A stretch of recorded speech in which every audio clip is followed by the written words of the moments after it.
Hello everybody, welcome back to another video. Today is another episode of your OGR, as today we got game 3 of the conference finals, where once again the Edmonton Oilers have fallen to the Avalanche and are now down 3-0 in the series as they took a big old L tonight, losing 4-2 in a game where we honestly probably played our best game against the Avs, but still just weren't able to get past their very solid defensive core. Cale Makar and Devon Toews just continued to be just solid guys for the team. Cale Makar almost played 30 minutes of the game.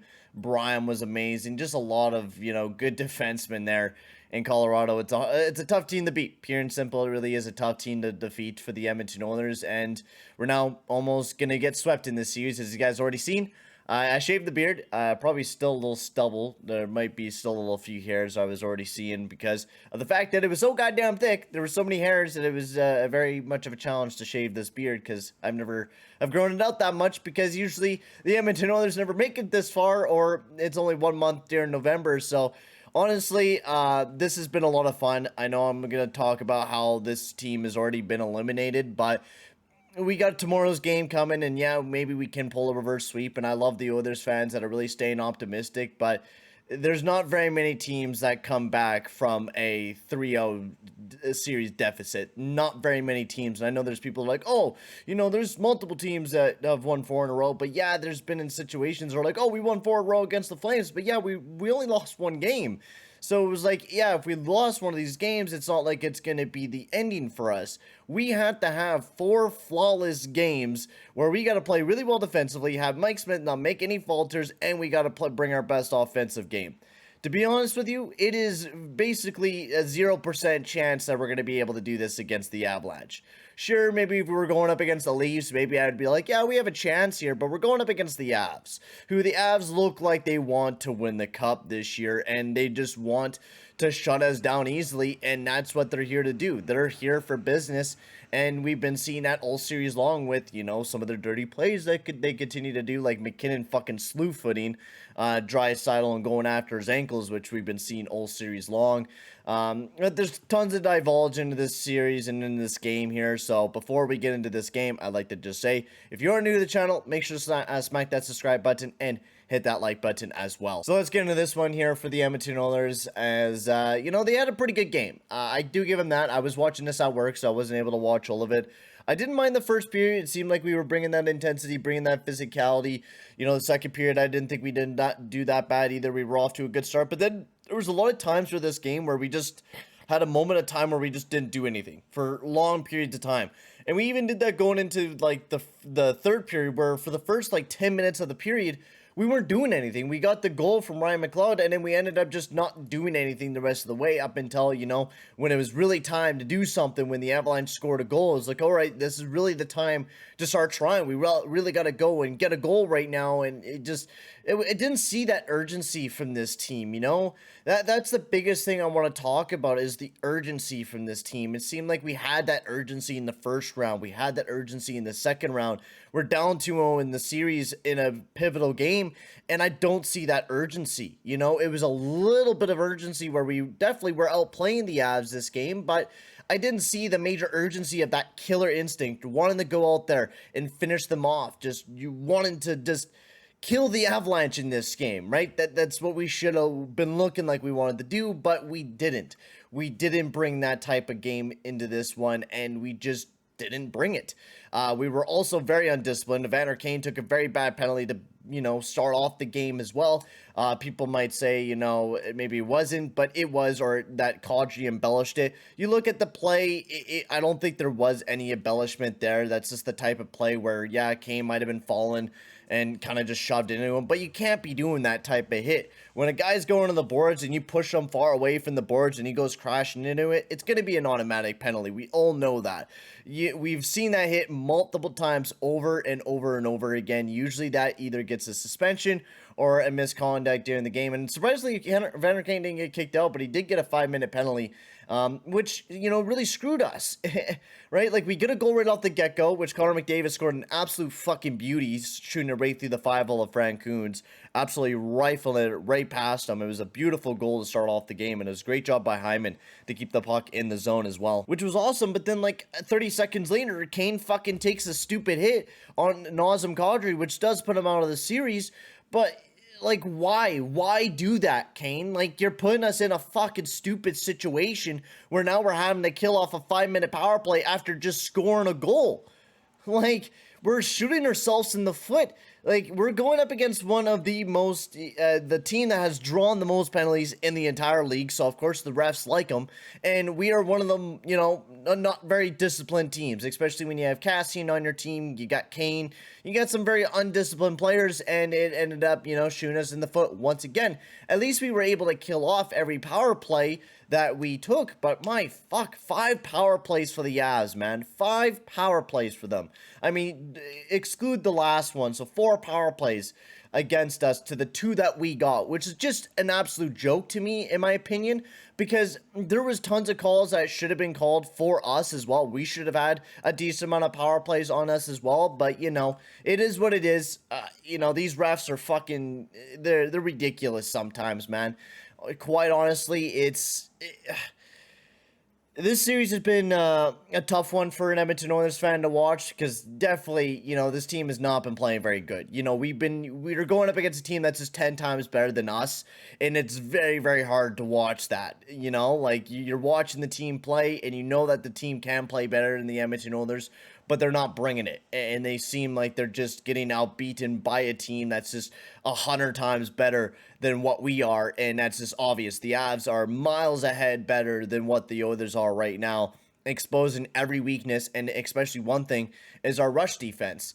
They're hammering on that. One pairing that I'm gonna fucking ring on really hard tonight is Keith and Bouchard. We are really gonna ring on them hard because they were an absolute abomination. And I know I talk about Keith all the time, but I'm going to be riding on Bouchard as well tonight because both of them were a fucking joke. And the amount of 2-on-1s and the amount of missed plays and the amount of bad defensive plays they had was absolutely embarrassing. And they just did not have a good night in general. So we're going to be getting into that a little bit later on as well. But we're going to talk about the first goal for the Avs. Nikushkin got his 4th goal of the season there for the Avs, as this was tipped into the back of the net by Darnell Nurse. Darnell Nurse has just been also an abomination lately as well. It sucks because he's injured and everything like that. But in this moment, Nurse has been a massive liability for us during this series especially, and I think it is that core muscle injury that we're talking about with Nurse, and probably with that injury, you probably don't have a lot of great mobility, or you're just fighting through the pain, and when you're fighting through the pain, sometimes your psyche just, you're focusing so much on the pain, you're not able to focus on the play. And I think that's really what's starting to happen in the Nurse here, is the pain's just getting so goddamn bad that he's not able to play to the best of his ability, because I just didn't feel like Nurse didn't have a great game tonight either. He was one of our, he was okay, definitely not as bad as Keith. Bouchard didn't have a bad night, but he didn't make great defensive plays. He was okay. He's in the middle of the pack. Kulak and Barry probably had better nights than, Nurse. And CC, Nurse and CC did not have great nights, but they have not been having great nights against this team in general. All series, they've been having tough nights. Just a really tough assignment to just tip it right to the back of the net. And then second period, Nikushkin scored another goal, where this was, Keith. I don't know what the fuck Keith was doing here, but as a defenseman, I learned this, maybe Keith has learned it from some other fucking way, I don't know. So Keith was, I don't know why, but he went up to the point for some reason. So he was like rushing after Nikushkin. Nikushkin burnt him. He got wide open. When the shot happened, it blocked off one of our players and handed it right into Nikushkin's hands. Bouchard was there, but wasn't able to get in there in time for Nikushkin. Don't know why Keith was off in La La Land trying to pressure him up at the point, but as a defenseman, you're supposed to stay down. The people that are supposed to be handled up at the point is your wingers. Your wingers are supposed to handle the people at the point, not you, Keith. Not you at fucking all, Keith. That's the people at the point. That's their job, not you. You're supposed to be defending near the front of the net. Just another, nitpicky type of thing. And then third period, McLeod got a massive goal to get the game tied up at 2 as he dashed on in. Beautiful shot. Picked it right past Frank Kuhn's, getting his third goal of the playoffs. And then JT Compher. Beautiful stick lift there on Evan Bouchard. This was without a doubt a play that Bouchard should have had. Really bad play by him. He didn't get on the inside. He got on the outside. JT Compher took the right path instead of, maybe Bouchard hopping over him or making sure that, he was looking behind him, seeing that Compher was right behind him, make a quick play or, try to lean him off of him, making sure that he doesn't get a handle of your stick, lifting your stick, tying you up. But this is also a play where Mike Smith should have made the save. He let it squeak right through his 5-0 like you would not believe it. Like it was the loosest fucking thing in the world. My God, it just slipped right on there. It was like, and it just right in the back of the net. It's like, God damn, man. Like, how loose is your 5-0, dude? Shut it down, man. Like, fuck. It's ridiculous, man. Like, we're tied. It's a tie fucking game, and you are not able to shut your 5-0 down, but like, I seen somebody on Twitter. He cannot save a fucking 5-0, but he's able to save every fucking cross crease in the world. Like, come on, man. Make one simple save for us.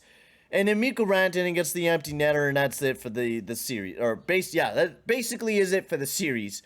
It was a tough, it was a good game for the Oilers. There was a lot of moments where we just didn't bring it all, though. I think there should have been a lot more opportunities that we should have been able to generate, only having 29 shots compared to the Avs, 43. We should have had a lot more shots. We should have taken a lot more opportunities, but yet we didn't. And I think that is a big thing to know.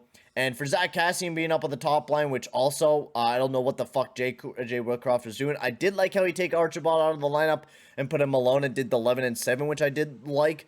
But I don't know why you throw Kassian up on the top line with Kane. I think that's like the stupidest line you could potentially do, and it did not work. It simply did not work. They didn't generate any offense, and they had 2 goals against on that line, and they just did not look very good. I was not a big fan of that line, and Kassian just does not belong up on the top line with McDavid because he doesn't do a single thing out there.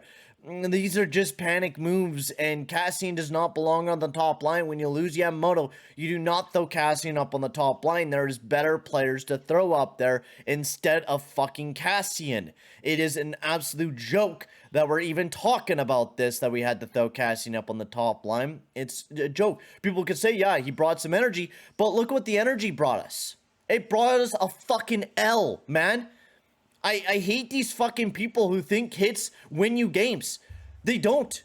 They don't fucking win you games. Tell me, guys, how many fucking hits the Oilers had last night? Oh yeah, 45 fucking hits to 32 of the Avs. But guess who won? Oh yeah, the Avs. Hits don't fucking matter. Hits don't fucking matter. When you have a good team like the Avs, hits don't fucking matter, man. You can have Kassian hit 5 fucking times and Kane hit a bunch too, but it's not gonna matter in the end. Because the Avs are up 3-0. You could bruise McCarr, you could bruise McKinnon, but when you're down 3-0 in the series, these fucking hits are not going to mean a fucking thing. They're not going to mean anything, man. We don't need these big, chippy fucking grinders like Kassian on this team. We need productive players that actually generate a decent amount of offense for us. And generate plays, play really well defensively instead of liabilities like Kassian that do absolutely nothing out there, and especially like Archibald as well. Moving forward, though, going in the lineups, Kane, Draisaitl, McDavid, they get a few amount of minutes. I like them. They generate a lot of offense. I thought they did really good. Kane, McDavid, Kassian, they were just, yeah, we don't even need to talk about that. Hyman, Draisaitl, Nuge, I did like that combination. I thought they did pretty well, and they played really well defensively as well. Fogle, McLeod, Puljujärvi, I did see them a lot out there. They were generating a lot of opportunities. They were actually playing quite well throughout the night. I thought they were a good combination as well. Malone did get some time out there as well, and I didn't mind him too much. He definitely wasn't the greatest player out there, and I was the same with Ryan. They both had kind of struggling nights. And then Keith and Bouchard, probably one of our better offensive pairings, but they were, a liability out there defensively. Nurse and CC, they weren't bad. They were okay, but once again, they just they didn't play that well defensively, and it's really showing that Nurse is injured right now and not able to be playing to the best of his ability. And then Kulak and Barry also played pretty well. I did enjoy them throughout the night. And then Russell got submitted in with a few other defensive pairings alongside of Barry, and also played a few minutes alongside of Nurse as well. And I didn't think Russell had a bad night. I thought he played pretty well defensively as well. But simply, the Edmonton Oilers just are not good enough to beat the Avs. Mike Smith as well didn't do that bad. He made some good saves, but in the end, he allowed a weak one in past on JT Compher there, which is a save that he needs to make, and he was not able to for the Edmonton Oilers as we fell 4-2. I don't think there's anything else for me to note. That hits don't matter in a game where the Avs just outplay you, and yeah, hits don't fucking matter. If you have a good offensive team that also plays really good defensively, look at COL McCarr and Devon Taves. Perfect examples of players that only don't actually hit very much. Devon Taves 4 hits, COL McCarr 1 hit, and guess what? COL McCarr was one of the best defensemen out there for the Colorado Avalanche throughout the night and was able to shut down McDavid in that top line throughout the majority of the night as well. But I'm going to end my point there. Thank you guys very much for watching the very long video that I just rambled on for almost 20 minutes because of this game just being a complete gong show and me having the rant a little bit. For now, guys, though, I'm going to end the video here. Thank you very much for watching, and I'll see you guys all in the next one. Adios, amigos.